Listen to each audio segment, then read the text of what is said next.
तो स्टूडेंट्स, आज का टॉपिक है हमारा पोलिनोमियल्स और ये क्लास 10th के लिए पोलिनोमियल्स।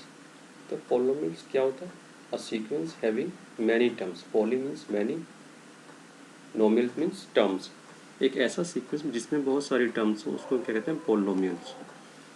तो any expression of the form of a0xn plus a1xn minus 1 plus a2xn minus 2 and so on plus an minus 3 x raised to power 3 plus an minus 2 x raised to power 2 plus an minus 1 x raised to power 1। ये x raised to power 1 लिख लो या only x लिख लो, एक ही बात है, और plus an। ऐसे sequence को हम क्या कहते हैं? पोलिनोमियल। यहाँ पर a0 a1 a2 a3 और जो कुछ भी है अप टू an, ये क्या है? कॉन्स्टेंट्स, और इनको कहते हैं, इन्हें कहते हैं कोफिशिएंट्स। x क्या है यहाँ पर? वेरिएबल। x क्या है? वेरिएबल। ठीक है, तो इस तरह के सीक्वेंस को हम क्या कहेंगे? इस तरह के सीक्वेंस को हम कहेंगे पॉलिनोमियल। अब यहाँ पर थोड़ा ध्यान देने वाली बात है कि ये जो x की पावर n-1 n-2 ये जो कुछ भी है, यानी x की पावर या एक्सपोनेंट, ये हमेशा एक होल नंबर होना चाहिए। होल नंबर क्या होता है? 0 1 2 3 4 5 6। ना तो ये नेगेटिव होना चाहिए, ना ही ये फ्रैक्शन में होना चाहिए। अगर वेरिएबल की पावर नेगेटिव या फ्रैक्शन में गिवन है तो इसका मतलब वो पॉलिनोमियल नहीं है। इसके बाद आता है degree of polynomial. The highest power और exponent of the variable in a polynomial is known as the degree of that polynomial. किसी भी पॉलिनोमियल्स की जो वेरिएबल है, जैसे यहाँ वेरिएबल क्या है? x, इसकी जो हाईएस्ट पावर क्या है? 3। देखो यहाँ 2 है, यहाँ 1 है, तो जो हाईएस्ट पावर है उसे क्या कहेंगे हम? डिग्री। तो इसका मतलब जो ये पॉलिनोमियल गिवन है हमारे पास, इसकी डिग्री क्या होगी? 3। और यहाँ पर जो ये -5 4 -3 की ये क्या चीज़ है? तो -5 is the coefficient of x cube, 4 is the coefficient of x square, -3 is the coefficient of x and 7 is the constant term. यहाँ कोफिशिएंट के साथ उसका साइन भी लेना बहुत ज़रूरी है। जैसे कोफिशिएंट ऑफ x कितना कहा है मैंने? -3। ठीक है, ये 3 नहीं है, ये -3 लिखेंगे। ऐसे कोफिशिएंट ऑफ x क्यूब को हम क्या लिखेंगे? -5। और 7 क्या है हमारे पास? यहाँ पर 7 क्या है? Constant term. अब बात करेंगे हम types of polynomials on the basis of degree. सबसे पहले आता है लीनियर पॉलिनोमियल या फर्स्ट डिग्री पॉलिनोमियल। ऐसा पॉलिनोमियल जिसकी डिग्री क्या हो? 1। जिसकी डिग्री 1 हो उसे क्या कहेंगे हम? Linear polynomial. जैसे 5x + 4, तो यहाँ पर x की पावर क्या है? 1। कुछ नहीं गिवन तो हम 1 समझ सकते हैं, इसको 1 एज्यूम कर लेंगे। तो ये लीनियर पॉलिनोमियल जिसकी डिग्री 1 होती है। फिर क्वाड्रेटिक पॉलिनोमियल, एक ऐसा पॉलिनोमियल जिसकी डिग्री क्या हो? 2 हो। Any polynomial whose degree is 2 is known as quadratic polynomial. ये एग्जांपल लिए। इस पॉलिनोमियल में जो वेरिएबल है वो x है, उसकी हाईएस्ट पावर क्या है? 2। तो ये क्या हो गया? Quadratic polynomial. फिर आता है cubic polynomial. Polynomial whose degree is 3 is known as cubic polynomial. For example f(x) is equal to -6x³ + 4x² - 3x + 7। यहाँ पर वेरिएबल x की हाईएस्ट पावर क्या है? 3। तो इसका मतलब कौन सा पॉलिनोमियल है? क्यूबिक। फिर आता है बाई क्वाड्रेटिक पॉलिनोमियल, एक ऐसा पॉलिनोमियल जिसकी डिग्री क्या हो? 4 is known as biquadratic polynomial. जैसे कि एग्जाम्पल में गिवन है, जो x जो वेरिएबल है उसकी हाईएस्ट पावर क्या है? 4। तो ये कौन सा पॉलिनोमियल हो गया आपके पास? By quadratic. अब बच्चों हम बात करेंगे relationship between the zeros and the coefficients. Zeros क्या होता है? किसी भी पॉलिनोमियल में जो वैल्यू हम पुट करें और उसका रिमाइंडर 0 आ जाए तो वो उसे क्या कहेंगे? ज़ीरो। एक पॉलिनोमियल लिया, कौन सी पॉलिनोमियल है ये? क्वाड्रेटिक। क्यों? क्योंकि डिग्री 2 है। ax² + bx + c। यहाँ पर क्योंकि पॉलिनोमियल क्वाड्रेटिक है, इसकी डिग्री 2 है, तो इसके जीरोस भी 2 होंगे। जितनी डिग्री उतने नंबर ऑफ जीरोस। ए क्या है? कोफिशिएंट ऑफ x², बी क्या है? Coefficient of x, and c is the constant term. ठीक है। अब क्योंकि इसके दो जीरोज है, वो दो जीरो हमने क्या मान ली, alpha and beta, let alpha and beta are the zeros of the polynomial. और एफ एक्स क्या है यहाँ पे, f x is the name, it is the name given to this polynomial. आप f x, g x, r x, p x, q x, ये नाम कुछ भी रख सकते हैं।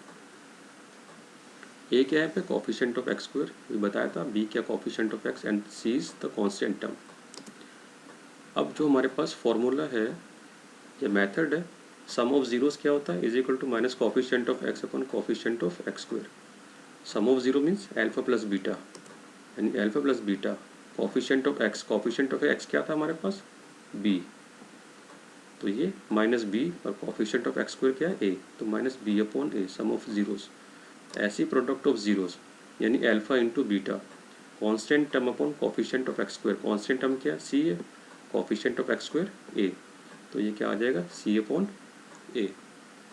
एक एग्जांपल लिए, minus 4x square plus 5x minus 7, ये क्वाड्रेटिक पॉलिनोमियल है, और इसमें हमें सम ऑफ जीरोस और प्रोडक्ट ऑफ जीरोस फाइंड करने हैं। तो इसके रूट हम क्या मान लेंगे, या जीरोस क्या मान लेंगे, अल्फा बीटा। तो if alpha and beta are the zeros of the given polynomial f x, then sum of zeros, अभी बताया था, minus coefficient of x upon coefficient of x square, आप डायरेक्ट लिख सकते हैं minus b upon a, minus b upon a. ना b क्या होता है, कोफिशिएंट ऑफ एक्स यानी 5, और ए कितना है, coefficient of x square minus 4, तो बी कितना है 5, ए कितना है -4, तो ये माइनस तो आएगा ही फॉर्मूले में, यहाँ देखो minus coefficient of x upon coefficient of x square minus b upon a, तो ये माइनस बी कितना 5, ए कितना -4, माइनस से माइनस कैंसिल आउट, 5/4। ऐसी product of zeros constant term upon coefficient of x square, यानी कि सी अपॉन ए, सी कितना है पे -7, और ए कितना है -4, तो -7 अपॉन -4, माइनस से माइनस कैंसिल आउट, तो ये क्या आ जाएगा 7/4।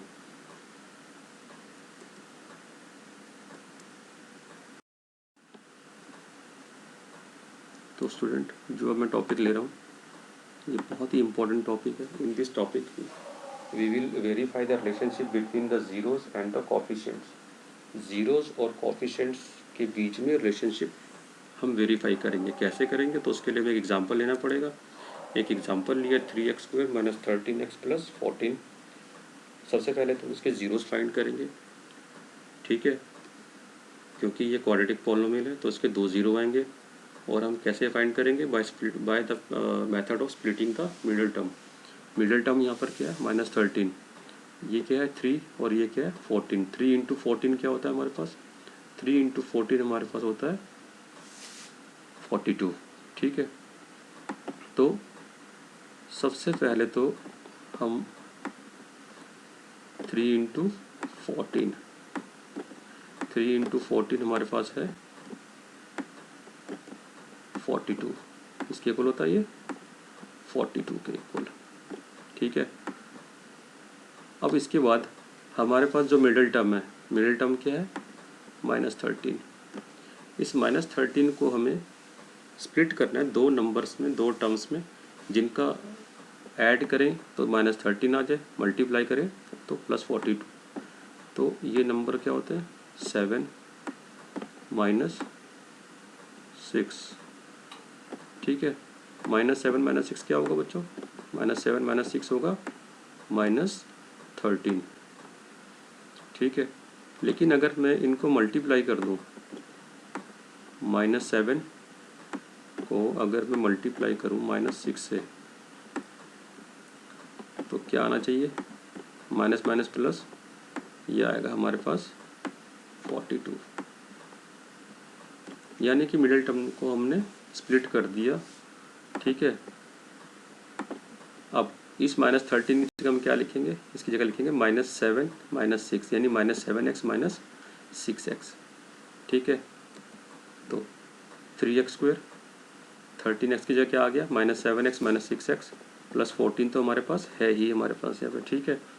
अब इसके बाद जो भी नंबर कॉमन है इनमें, हम उसे कॉमन ले लेंगे और इसको दो फैक्टर में कन्वर्ट करेंगे, ठीक है।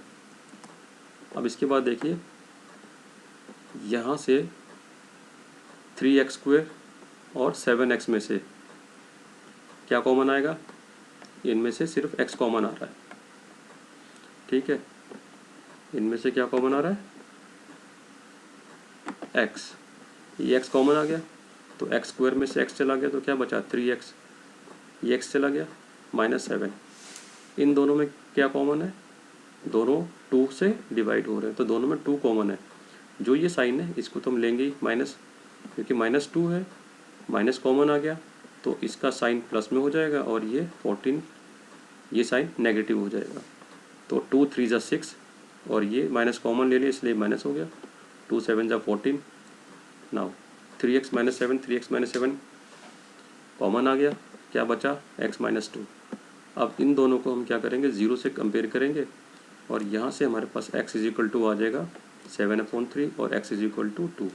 ये दो जीरोस हमने फाइंड कर लिए, एक को हम अल्फा मान लेंगे कंसिडर करेंगे, दूसरे को कंसिडर करेंगे बीटा।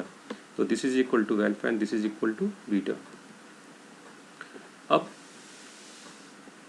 यहाँ पर a क्या है 3, coefficient of x square, b कितना है -13 coefficient of x and c is 14 coefficient constant term, ठीक है।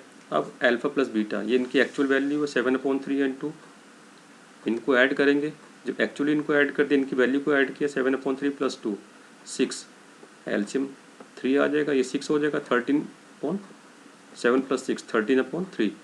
और यहाँ अगर फॉर्मूले के अकॉर्डिंग देखें तो -b/a, सम ऑफ जीरोस क्या होता है -b/a। b कितना है हमारे पास, b है -13 और a कितना है 3, तो माइनस तो आएगा ही फॉर्मूले में। b कितना है -13, a कितना है +3, माइनस से माइनस कैंसिल आउट 13/3। तो यानी अल्फा प्लस बीटा जब एक्चुअल वैल्यू हमने इसकी ऐड की 13/3 और जब फॉर्मूले से हम देख रहे हैं तब भी 13/3 आ रहा है, तो यानी कि सम तो वेरीफाई हो गया। आप प्रोडक्ट चेक करते हैं, actual product alpha into beta 7 2 ज़ा 14/3, फॉर्मूले के अकॉर्डिंग प्रोडक्ट क्या होता है constant term upon coefficient of x square. Constant term क्या है हमारे पास 14 और coefficient of x square means a, c कितना है 14, a कितना है 3, 14/3। तो यहाँ पर भी ये दोनों इक्वल आ गए, alpha into beta actual product और product of roots by using formula. तो क्योंकि ये यहाँ पर दोनों चीज़ें वेरीफाई होगी तो इसका मतलब we have verified the relationship between the zeros and the coefficients.